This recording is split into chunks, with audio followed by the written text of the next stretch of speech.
बिस्मिल्लाहिर्रहमानिर्रहीम। सेहत से मुतल्लिक एक नई वीडियो में खुश आमदीद। अगर आपने अभी तक हमारे यूट्यूब चैनल को सब्सक्राइब नहीं किया तो इसको फ़ौरन सब्सक्राइब कर लें ताकि इस तरह की मालूमाती वीडियोज़ आप तक बर वक्त पहुँचती रहें। वीडियो शुरू करते हैं। इसकी जिसामत छोटे चकंदर के बराबर होती है। इसका बैरूनी पोस्त स्याह और खुरदरा होता है। इसके जौफ में खाने होते हैं और हर एक खाने के अंदर से स्याह रंग के गोल तुखम निकलते हैं जिनका मगज सफेद और कदरे शीरी लेसदार होता है। खाम होने की हालत में इनका मगज निकाल कर खाते हैं और खुशक शुदा को बरियां करके मरकबात में शामिल करते हैं। इसका मिजाज सर्द तर है।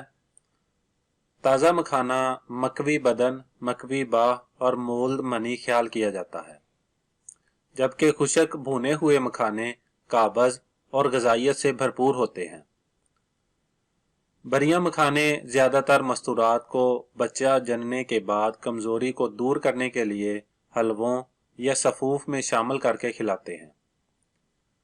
इसके अलावा जरियान, ज़ाफ़ बाह और रिकत मनी के लिए सफ़ूफ़ात में शामिल करते हैं।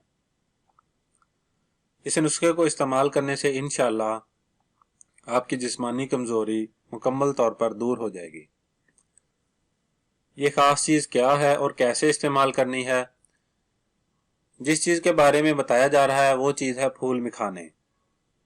याद रहे कि कुदरत ने इंसान के फ़ायदे के लिए ऐसी ऐसी चीज़ें पैदा की हैं कि इंसान उनके फ़वाइद के बारे में सोच भी नहीं सकता, लेकिन अफसोस कि इंसान इन चीज़ों के फ़वाइद से नावाकिफ़ है। इसका पौधा तालाबों में पैदा होता है। इसके फूल और पत्ते नीलोफर के फूल और पत्तों से मुशाबे होते हैं। हम ये बात गारंटी से कह सकते हैं कि हमारे नाजरीन में अक्सर ऐसे लोग मौजूद होंगे जिन्होंने फूल मखाने का नाम ही पहली मर्तबा सुना होगा।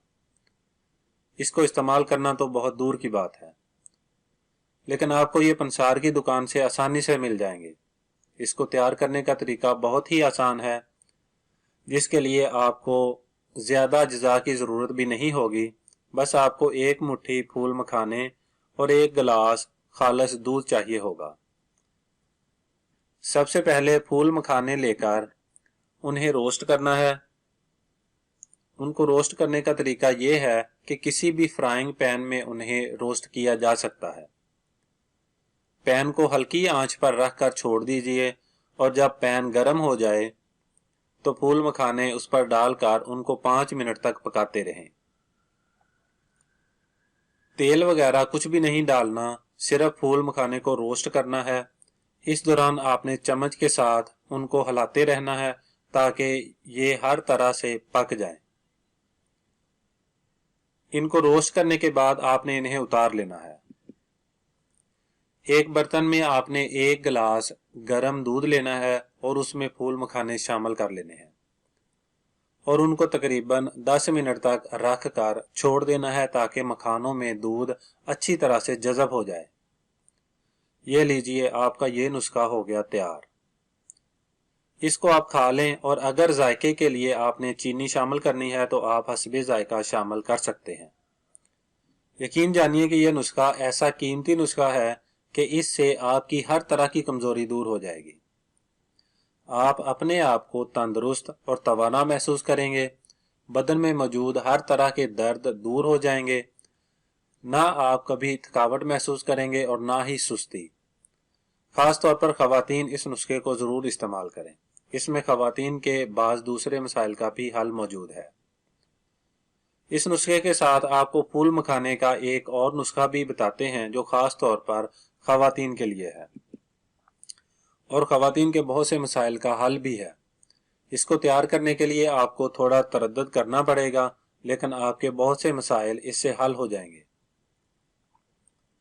जिन ख़वातीन को पुरानी लिकोरिया हो, कमर, टांगों और पिंडलियों में ऐसा दर्द हो कि दर्द की गोलियां खाकर आजिज़ आ गई हों, दूसरी तरफ ब्लड प्रेशर हो, गर्म चीज़ें ना खा सकती हों और तीसरी तरफ मोटापा बहुत ज़्यादा हो, ऐसी ख़वातीन इस नुस्खे का इस्तेमाल करें।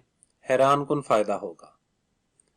इसी तरह वो ख़वातीन जो कमज़ोर हैं, जिनमें खून की कमी है, पट्ठे, असाब और जिस्म दुखता है, हर वक्त सांस फूलता है, तबीयत उकताहट और बेचैनी का शिकार रहती है, वो भी ये नुस्खा इस्तेमाल कर सकती है। इसी तरह मोरों का मसला, डिस्क प्रॉब्लम, असाबी खिंचाव इस नुस्खे के सामने ऐसे हैं जैसे आटे में से बाल निकल जाना। याद रहे कि इस नुस्खे को कुछ अरसे तक इस्तेमाल करना शर्त है। अक्सर लोग ये चाहते हैं कि कोई भी नुस्खा हो, 1 या 2 बार इस्तेमाल करने से उनके मसाइल हल हो जाएं। तो ऐसा नहीं होता। किसी भी नुस्खे का मुस्तकिल इस्तेमाल करना ज़रूरी होता है। ऐसी ख़वातीन जिनमें बेऔलादी के मसाइल हों और वो अपनी बेऔलादी के लिए मुख्तलिफ अद्वियात इस्तेमाल कर चुकी हों, उनको फ़ायदा ना होता हो, तो उन्हें ये नुस्खा ज़रूर इस्तेमाल करना चाहिए। वो मर्द जिनका मादा तौलीद औलाद पैदा करने के काबिल नहीं और हर टेस्ट उनका नाकाम होता है और वो मायूस हो चुके हों, वो भी यही मरकब दूध के साथ ज़रूर इस्तेमाल करें। चंद दिन, चंद हफ्ते और चंद महीने का इस्तेमाल उन्हें बेऔलादी के रोग से निकाल कर औलाद की खुशियां देगा। नुस्खा तैयार करने का तरीका मंदरजा झैल है। पहले अज्जा नोट कर लें। साबुत मूंग 1 किलो, बादाम गिरी 1 पाव, पिसी हुई चीनी या देसी शक्कर 1 किलो, पिस्ता 1 छटांक, सौंफ आधा पाव, नारियल 1 पाव, फूल मखाने आधा पाव, छोटी इलायची 1 तोला, चारों गूंदें 1 पाव, नशास्ता 1 पाव, इसबगोल का छिलका 1 पाव, देसी घी 1.5 किलो। साबुत मूंग को भून लें, बाद में उसका आटा बना लें। देसी घी में चारों गूंदें ब्राउन करें और कूटें। फिर फूल मखाने भी देसी घी में ब्राउन करें और कूटें। बादाम घी में ब्राउन करके कूट लें। सौंफ को भी ब्राउन करके उसका आटा बना लें, यानी सब देसी घी में। नशास्ते को भी घी में ब्राउन करें। बाकी पिस्ता और छोटी इलायची को ब्राउन किए बगैर हल्का कूट लें। आखिर में तमाम अज्जा को मिलाकर घी में भून लें और पिसी हुई चीनी शामिल कर दें। खूब मिक्स करें। उसके बाद नारियल, खोपरा और इसबगोल का छिलका मिला लें। तमाम अशिया मिलाने के बाद एक खुले बर्तन में ठंडा करें और टुकड़ों में काट लें। वाज़ेह रहे कि आखिर में तमाम अज्जा को जब भूनें तो बिल्कुल हल्की आंच हो और ज़्यादा देर तक उसको भूनें, जले भी ना और अज्जा भी खूब महफूज रहें। ये आपका नुस्खा तैयार है। इसको सुबह, दोपहर, शाम या फिर सुबह शाम 2-2 चम्मच इस्तेमाल करें और फ़वाइद हासिल करें। अल्लाह ताला हम सब का हामी और नासिर हो, आमीन। अगर आपको हमारी वीडियो अच्छी लगी हो तो हमारे YouTube चैनल को सब्सक्राइब करें और हमारी वीडियोस को लाइक करें। जज़ाकल्लाह।